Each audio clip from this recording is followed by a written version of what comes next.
The first piece we are discussing is the Alexander Mosaic, and in it we see the Battle of Issus being depicted.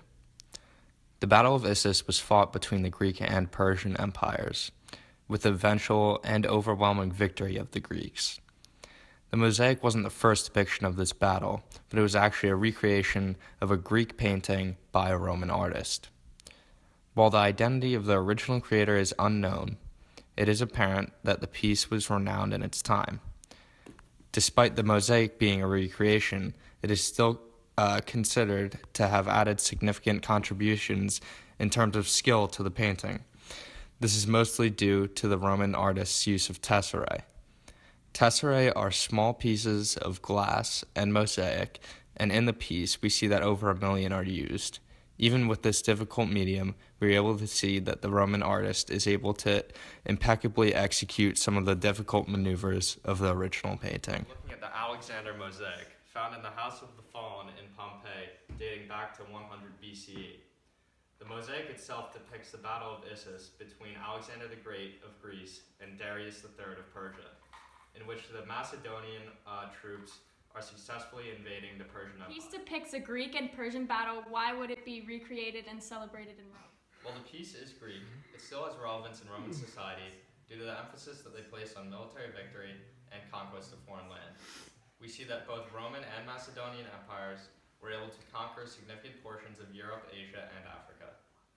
Not only is this piece a celebration of military victory in general, it was a show of wealth and power and was most likely commissioned by a prominent member of Rome's ruling class.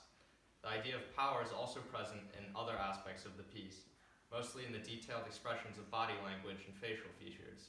On the left side of the painting, Alexander the Great is shown confident and fearless. He's wearing no helmet into battle, which not only signifies his bravery, but it also shows society's belief in life after death. In contrast, Darius is shown fearful and weak. He is seen in the right side of the mosaic, attempting to make a retreat as his army is overwhelmed. Is the depiction of the enemy in a weak manner something that is common in Greek works? The way that Darius is shown in this piece is actually inconsistent with how enemies are depicted in other works. Generally, Greek works would portray the enemy as formidable to show the even greater strength of the Greek army. It is because of this unusual depiction that many suspect the Romans of altering certain details of the original painting so that the style was consistent with Roman works. This style often depicted the victor as being superior to those who are defeated. This is something that is also seen in the depiction of the Dacians in Trajan's column. They show the Dacians as being unorganized and weak, while the Romans are well put together, which indicates their vast superiority of the Roman army. Next, we have Trajan's column, a part of the Forum of Trajan.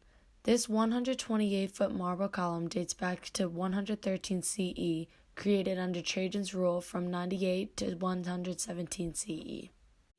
The purpose of this sculpture is to celebrate and tell the story of the Roman victory over the Dacians in the First and Second Dacian War. The lower half depicts the First Dacian War, and the top half shows the Second Dacian War. How can you tell who is in each of the designs on the column? The Romans and the Dacians were depicted in a manner where it was very clear to tell who was the victor and who was the loser. The Romans were seen as more civilized people, and the Dacians were seen as barbarians. In addition, the Romans were geared in proper war attire, looking clean and strong, whereas the Dacians were seen wearing leggings, typically correlated to weakness and inappropriate for battle. In addition, they look physically inferior, scared, and ill-prepared. Why do the Romans depict themselves to be strong and fearless, even though war is typically a fearful event for all? This is to emphasize the greatness and power that the Roman Empire held over the rest of the world, typically shown through art. Because of this, the Romans liked to appear fearless, as they were confident in their abilities and military strength.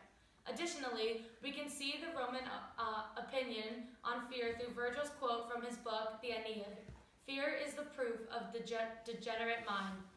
Virgil was a great Roman poet, and Aeneid is the epic poem of 12 books that became the Roman Empire's national epic. This quote reiterates the idea that fear was not a characteristic that the Romans would proudly portray. Rather, it was typically seen within the enemy. To show the greatness of the Romans in all aspects, physically and mentally, fear is stricken from the Roman army.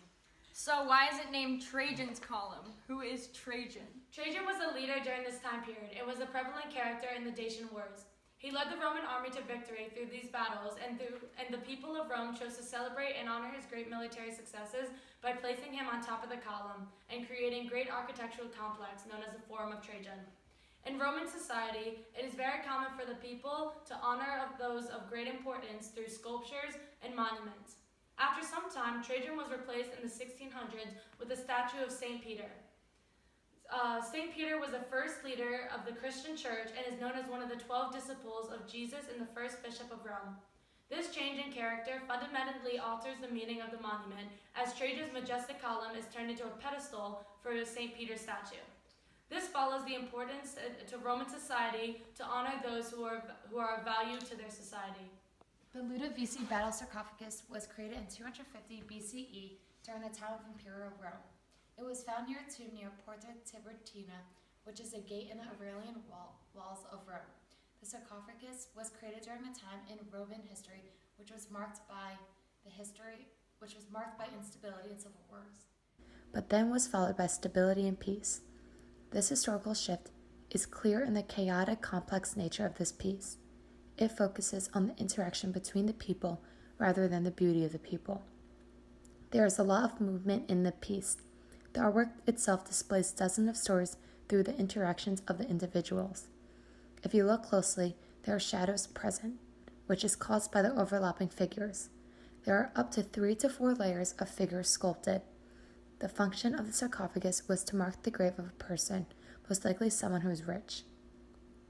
We are able to identify that this person was rich due to the large amount of marble and how they had to pay a skilled sculptor to create this, which would have been expensive.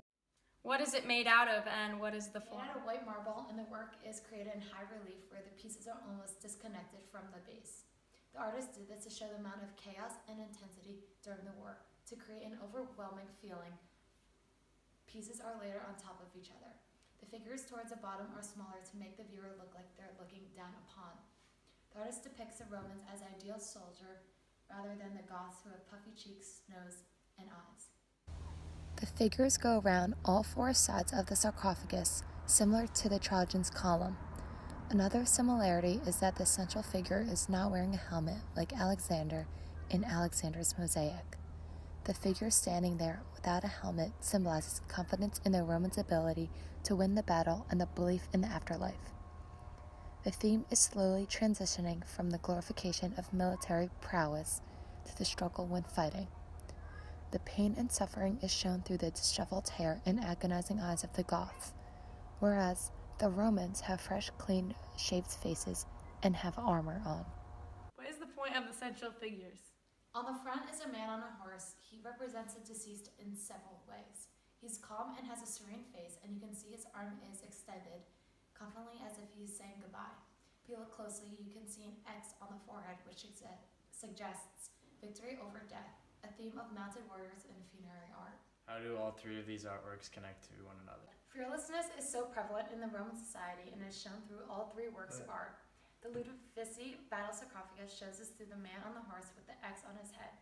The X suggests victory over death, a theme of mounted warriors in funerary art. Trajan's columns conveys the importance of afterlife in Roman society, as Trajan's ashes rest inside the column itself. Finally, in Alexander's mosaic, when Alexander is not wearing a helmet during the war, he is risking it because even though if he dies, he'll still have a life in the afterlife. While the piece is Greek, it still has relevance in Roman society due to the emphasis that they place on military victory and conquest of foreign land. While the piece is Greek, it still has relevance in Roman society.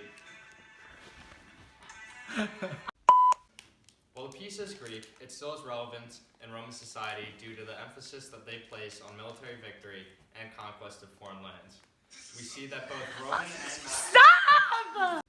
This is to emphasize the greatness and power that the Roman Empire held over the rest of the world, typically shown through art. Cheese! Alright, ready? Rachel. Abby, you're supposed to be over there. I'm over here. Jill, go back!